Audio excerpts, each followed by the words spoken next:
વિશ્વ સુપ્રસિદ્ધ સોમનાથ મંદિરના પટાંગણમાં પૂજ્ય પાયલોટ બાબાની ભવ્ય શોભાયાત્રા નીકળી। રામ મંદિરથી સોમનાથ મંદિર સુધી ભવ્ય શોભાયાત્રા, સાધુ સંતો, મહંતો, વિવિધ સમાજના પ્રમુખો પણ જોડાયા। હરિભક્તો તેમજ બહોળી સંખ્યામાં ભક્તો જોડાયા। વિશ્વ સુપ્રસિદ્ધ સોમનાથ મંદિરના સાનિધ્યમાં ચોપાટી મેદાન ખાતે હિમાલયની સિદ્ધ પરંપરાના વિશ્વવિખ્યાત સંત પૂજ્ય પાયલોટ બાબા દ્વારા 111 કુંડી મહામૃત્યુંજય યજ્ઞ 12 દિવસ સુધી ચાલવાનો હોય, જેના ભાગરૂપે આજરોજ શ્રી રામ મંદિરથી સોમનાથ સુધી ભવ્ય શોભાયાત્રા પૂજ્ય પાયલોટ બાબાની ઉપસ્થિતિમાં નીકળી, જેમાં મહામંડલેશ્વર બજરંગદાસ બાપુ, હિન્દુ સમાજના પ્રમુખ જીતુભાઈ કુહાડા, વિવિધ હિન્દુ સમાજના અગ્રણીઓ, ફોરેનર ભક્તો, સાધુ સંતો સહિત મોટી સંખ્યામાં જનમેદની ઉમટી પડી। શોભાયાત્રાનું બાળાઓ દ્વારા કળશ સાથે કુમકુમ તિલક કરી સ્વાગત કરેલ। પ્રથમ જ્યોતિ સોમનાથ મહાદેવ મંદિર ખાતે પ્રથમ વખત યોજાઈ રહ્યો છે। 111 કુંડી મહામૃત્યુંજય એકાદશી રુદ્ર સોમનાથ મહાયજ્ઞ ભેડભંજન હનુમાન ટ્રસ્ટ અમદાવાદ અને પાયલોટ બાબા સમિતિ દ્વારા આયોજન કરાયું છે। સોમનાથ ખાતે પાયલોટ બાબા સહિત અનેક વિદેશી શ્રદ્ધાળુઓ પહોંચ્યા। દેવાદિદેવ સોમનાથ મંદિર ખાતે સૌ પ્રથમ વખત 111 કુંડી મહામૃત્યુંજય એકાદશી રુદ્ર સોમનાથ મહાયજ્ઞનું આયોજન કરવામાં આવ્યું છે। આજથી આ યજ્ઞનો પ્રારંભ થશે, આશરે 11 દિવસ સુધી ચાલશે। આ યજ્ઞમાં 2008માં નરેન્દ્ર મોદીના પ્રધાનમંત્રી બનવાની ભવિષ્યવાણી કરનાર પાયલોટ બાબા પણ સોમનાથ પહોંચ્યા, સાથે જ અનેક વિદેશી ભાવિકો પણ યજ્ઞમાં ભાગ લેવા પહોંચ્યા। સોમનાથ નજીક રામ મંદિરથી અત્યારે શોભાયાત્રા નીકળી સોમનાથ યંગકુંડો ખાતે પહોંચી હતી। યજ્ઞનું આયોજન ભીડભંજન હનુમાન ટ્રસ્ટ અમદાવાદ અને પાયલોટ બાબા સમિતિ દ્વારા આયોજન કરવામાં આવ્યું છે। ભાલકા નિરાલી ખોડિયાર ઉદાસી આશ્રમ, ગીર સોમનાથ જિલ્લા, શ્રી મહામંડલેશ્વર સ્વામી બજરંગદાસ ઉદાસી પંચાયતી બળાકેડા। આજે જે સોમનાથના સંધ્યામાં શ્રી પંચ દશનામ જૂના ખેડાના મહામંડલેશ્વર જૂને મેં જૂને સાધુ હરિદ્વાર કંથલથી પધારેલા એને જે અતિરુદ્ર મહારુદ્યજ્ઞ જે 9 દિવસનું આયોજન કર્યું, એની શોભાયાત્રામાં મને સામેલ કરવામાં આવેલો।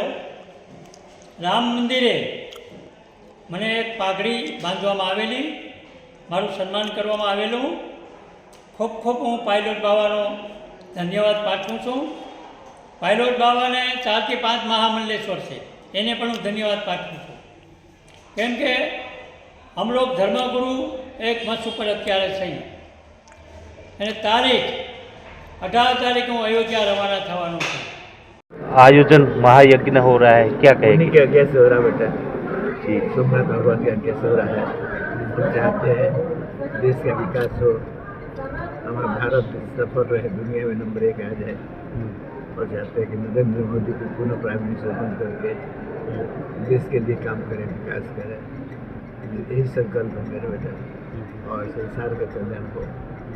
जो माना जो भी भक्त जन्म भाग लेगा उससे कल्याण हो, जो भी दर्शन करने आएगा उससे कल्याण हो, क्योंकि हम मनुष्य हैं, सुख से रहना चाहते हैं और जीवन को सुख से बिताना चाहते हैं।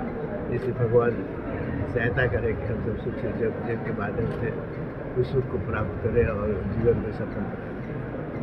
हमारा जी बात करते हैं तो ये 111 जो कुंडी महायज्ञ है उसका महात्म्य क्या रहेगा? एकादश रुद्र है, इसका मतलब होता है उतना ही विश्व में प्रसार होगा। जितना हम लोग हवन जितना ही करेंगे ना, आहुति देगा स्वाहा, उसका पहला आकाश के माध्यम से विश्व में जाएगा। बाबा आप आध्यात्म का प्रचार कर रहे हैं, अभी 22 तारीख को भगवान श्री राम का पुनः प्राण प्रतिष्ठा हो रहा है, क्या कहेंगे इसके मौके पर? वो तो सनातन धर्म की स्थापना है। भारत में फिर से सनातन धर्म पुनर्जागृत हो गया है और विश्व के सनातन धर्म बने गए।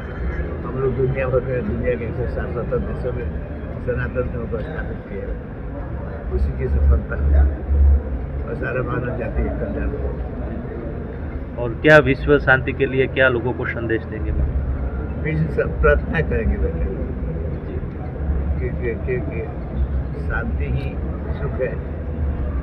जहाँ साइलेंस है वहाँ सुख है, और जहाँ अशांति है वहाँ दुख है बेटे। इसी मनुष्य शांति से रहना पड़ेगा। आभार।